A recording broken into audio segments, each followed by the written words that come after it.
Hi friends, thank you for stopping by. My name is Olajumoke and you're welcome to my channel.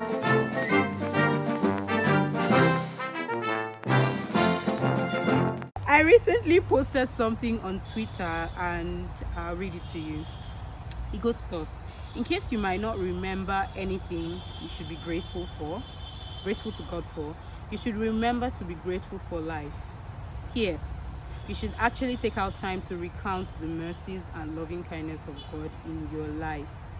Your being alive is a miracle, guys. Your being alive is by the mercies of God, and it shows the goodness of God in your life, and it should not be trivialized.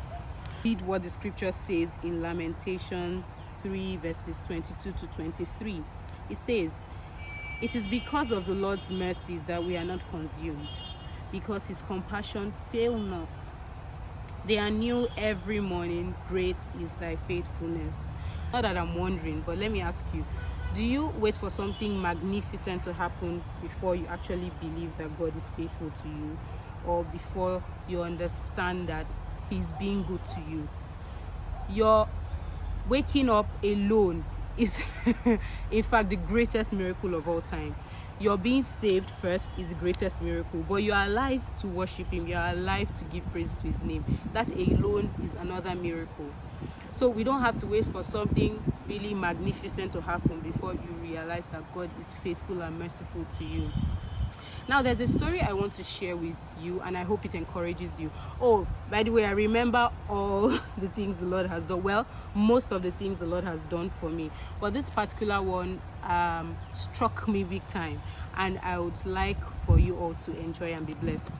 So it happened in my last year in high school. Well, high school for some people and secondary school for some people. And you know how it is preparing for WAEC and all of that, mock exams, and it was really stressful. But anyway, somehow I had a migraine attack. Now attacks are usually so severe, I mean very, very, very severe, but that's another story for another day. But the point here is I want to show you, I want to tell you how the Lord showed himself merciful on my behalf that day, showed himself merciful to me. So I had the attack, I think before closing, and I had to go home. Some of us in school then, so we went home as a group. We all go to the bus station together and then split and go to our different destinations. So this particular day was just two of us, myself and Chiwendu Onukogu. Hi Chiwendu, I see you so much. I don't think I ever got to tell you thank you, but thank you. So it was just both of us leaving for home. I was in so much pain. I mean, usually I would know when it's about to start, but sometimes it's progressive. But that particular day, I don't know if I knew when it was starting or anything like that, but all I knew is that I had the attack and it was at its peak at that point in time. So with every step I took, I always, put my hands on my knee, bend down to get some kind of energy so I could continue, because we were to walk. I knew I wouldn't die, but at the same time, be skeptical about my ability to get home. I wasn't sure I was going to get home. Story cut short, I got to the bus station and my friend lived on the mainland. I lived on I'm going to enter the same bus. So while standing at the bus station, I bent almost double, in pain.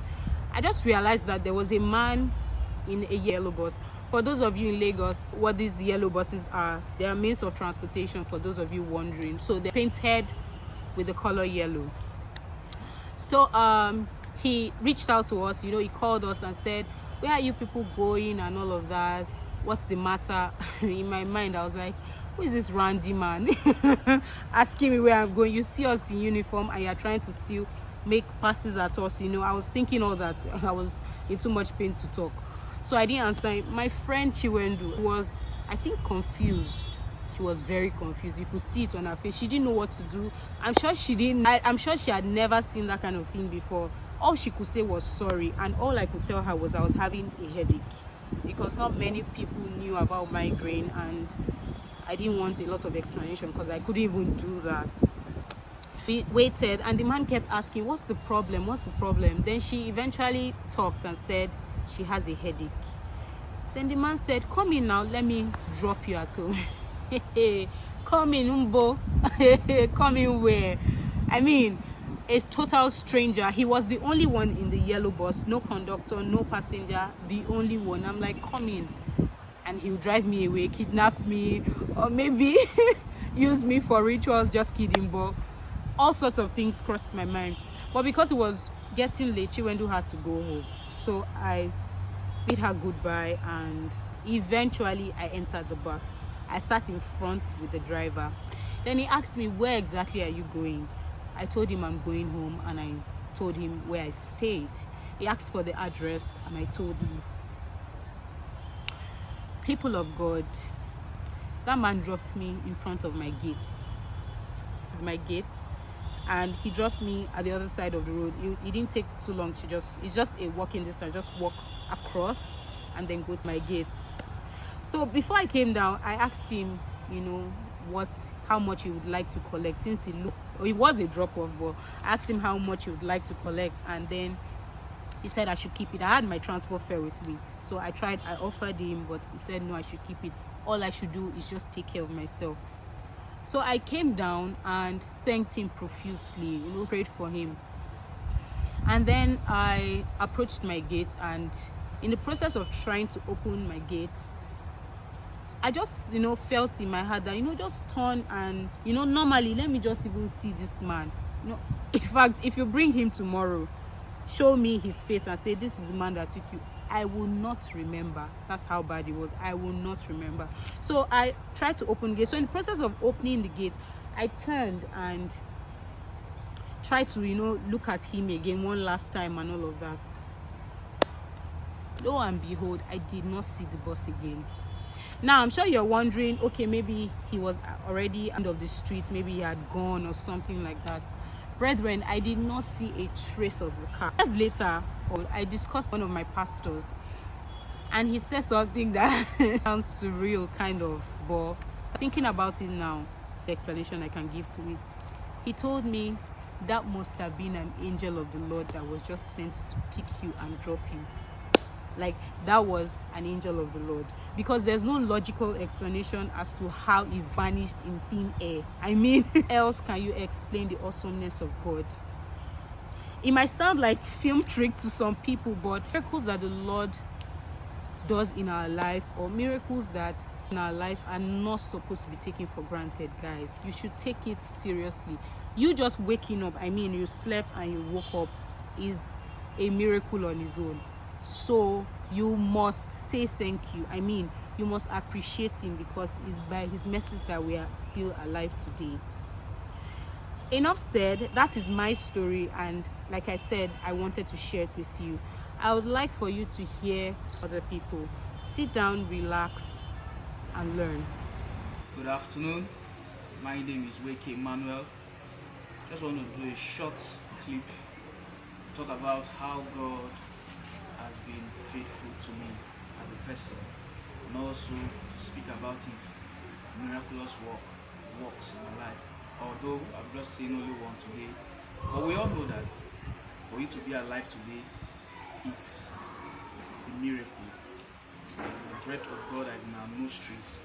If God take away his breath in our nostrils, we are finished. Let me just share this short testimony with you today. Sometime last year, precisely 13th July 2019, I was coming back from a journey. You might not know there right now, so I don't need to bore you with the location. But it was this rainy season just like this, and the roads were messy, they were muddy, and I was on the bike. On the bike, I was a bit distracted because I was not looking at what was going on. I was operating my phone, trying to set a chart and respond to a chart, and everything happened so quick. What happened? There was a tank driver in front of me, and this bike man, in attempt to overtake this driver, now ran on the muddy part of the road. So while he did that, his tires became slippery and friction. So, but at this time, he was very close to overtaking. So finally he overtook the tank driver, and because the tires were now so slippery that he had no balance, so the bike fell and the driver fell. At this time, brethren, I was still pressing my phone. So when I realized, by the time I realized what was going on, it was just a split seconds, I kind of found myself at the other side of the road, standing. It was a Sunday. I was coming back from somewhere, but it closed church, so I went somewhere. So I found myself standing at the other side of the road. I was looking at myself and looking at the bike man. The bike man was quite under the tank driver. His bike also was under the tank driver. It was just the mercy of God that didn't allow the tank driver, the tire, to have clamped any part of his body. So I stood at the other side of the road. I was overwhelmed. I looked at myself and looked at the man under the truck, and I was wondering, how did it happen? How did I get to this place? So in that state of shock and confusion, some people ask questions like, bros, now you there on top of this bike with this man? I said yes. Another person said, people like say you disappear. And I was there. I could not say anything. To be sincere with you, I couldn't even say thank you, Lord, at that time, because I was so shocked.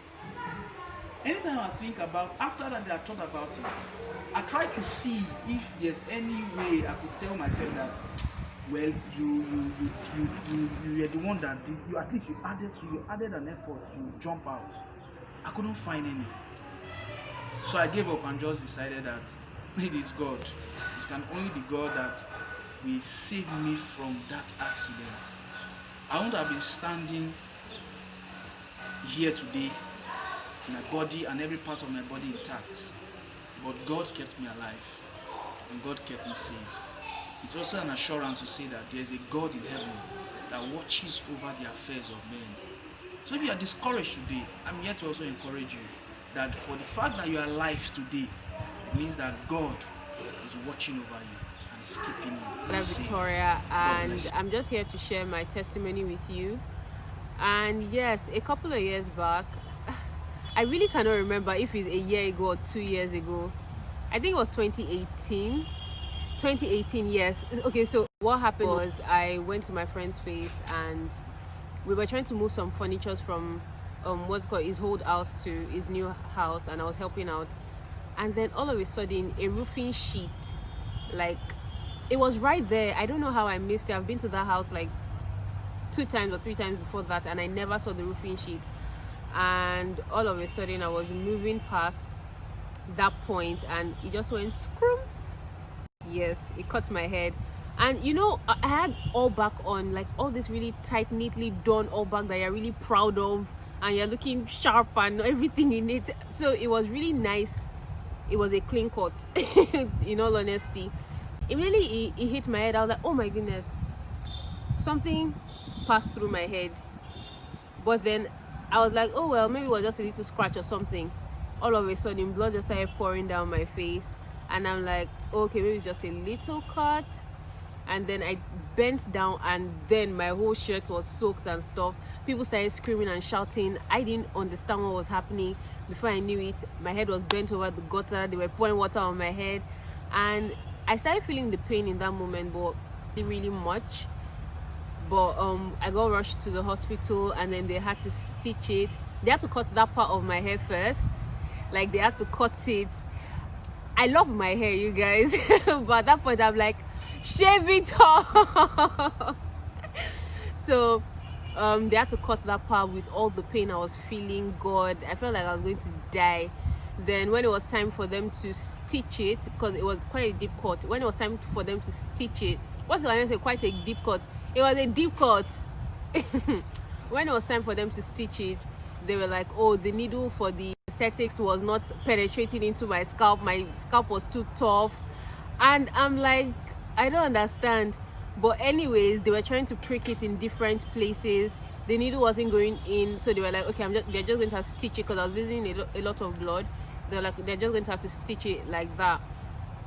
So I'm like, okay, you know what, that's fine. So I told the nurse, I was like, as you're passing the needle from one side of my skin to the other side, be telling me, okay, I'm about to pass it through one hole, then I'm about to pass it through the other side, because I knew that was the only way I was going to survive that thing. So she kept on telling me every step, every process. I was trying to distract myself. You guys, I was in so much pain. I started shivering, like I started feeling cold. I was so cold, and I started telling the nurse that, oh, I'm really, really cold. And she was like, oh, it's because you're enduring so much pain. And I'm like, oh, okay. Like, honestly, I could have just passed out in that moment. I really want to thank God, because after she was done and sewn up my head and, you know, plastered it and everything, it was as if all the pain just disappeared. Like, in that moment, I just felt relaxed. Like, okay, that was when I called my parents that, oh, something happened to me. And honestly, I just want to thank God, because it could have been worse, you guys. Like, I've heard of. And then another part of the testimony is that, look at my hair, is like grown now. This is the part that got cut. It's still a bit short, like, see. But I wanted to cut everything off at that. I was like, just like, shave my head, shave it all off. I don't want anything again. But my friends encouraged me that, oh, just leave it, it will grow back, because I was bald on that side. I wasn't sure if that line where they stitched, if it was going to heal up. Like, there was a lot of work, just wasn't sure. But I want to thank God, because he helped me. He saw me through that time. Like, it wasn't worse than it was. Basically, my hair is growing, yes.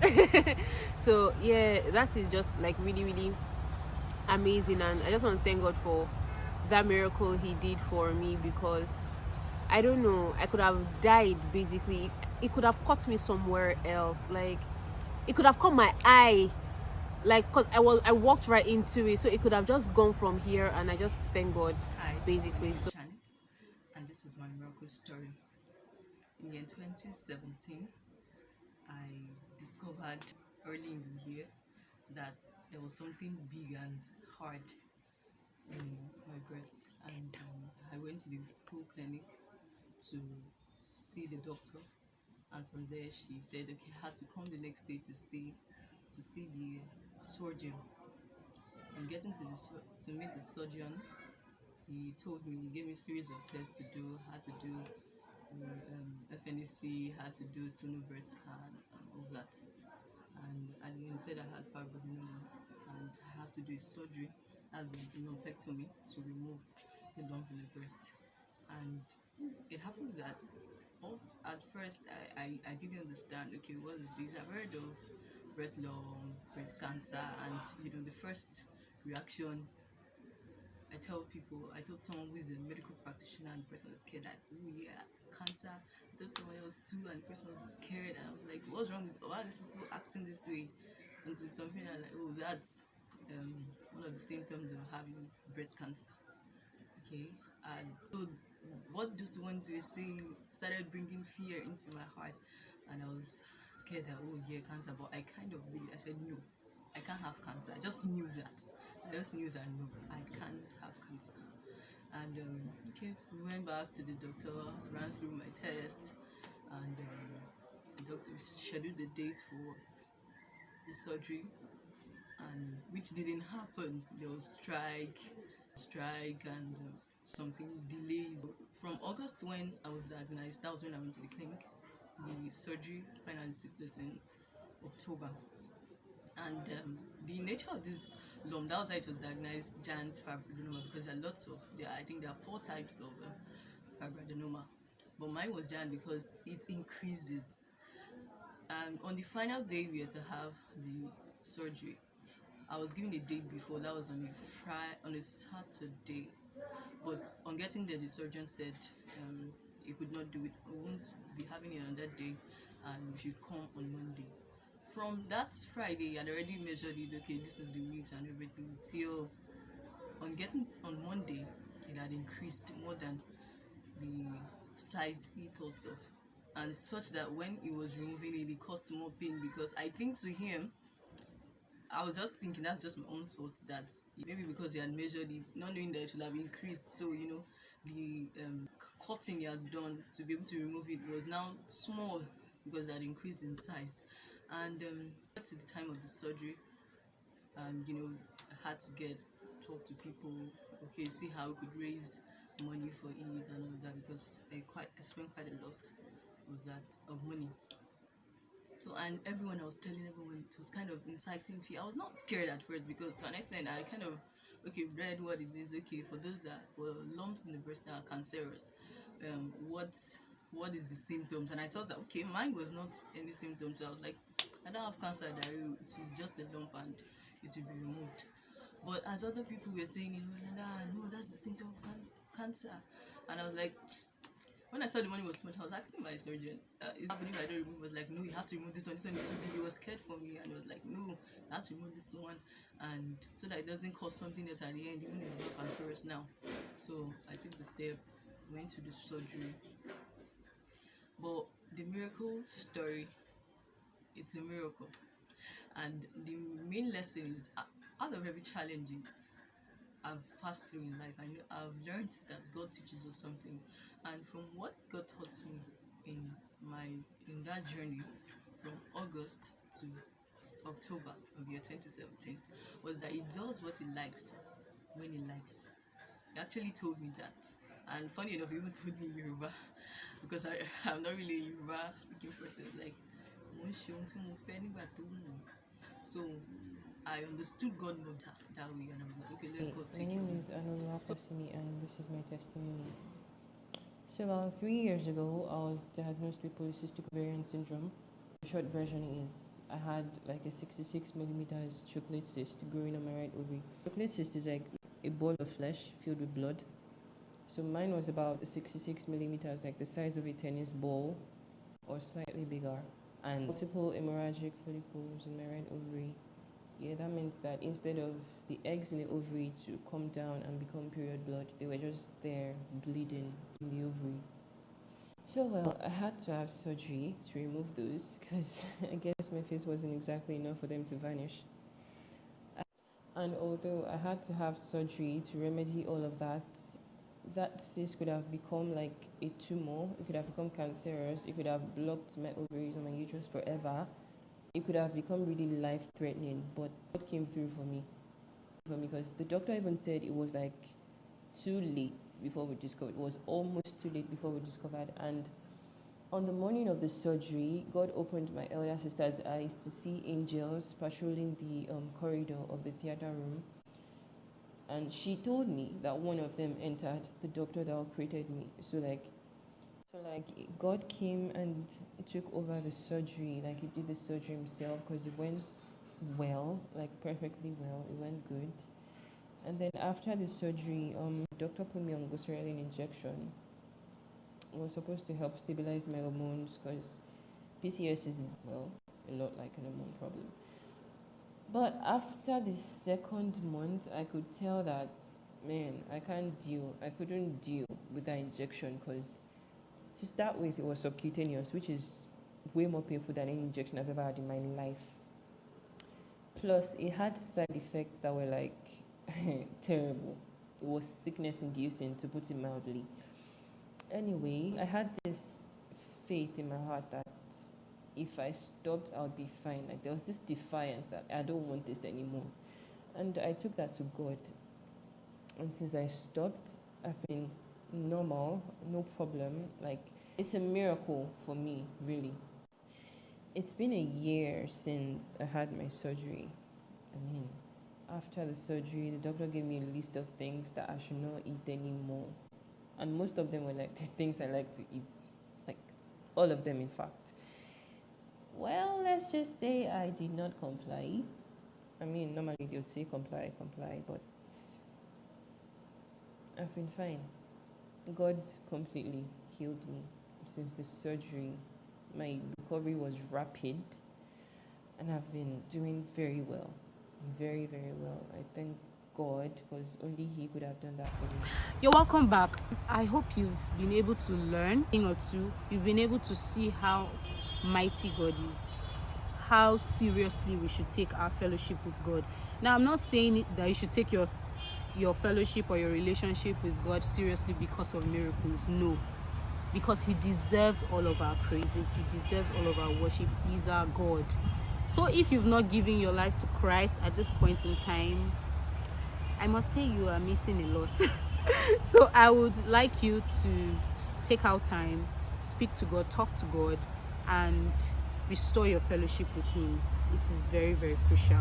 We have come to the end of this video. Please ensure to like, comment, subscribe, and turn on the notification bell so you can get notified anytime I post a video. I will see you in my next video. Bye bye.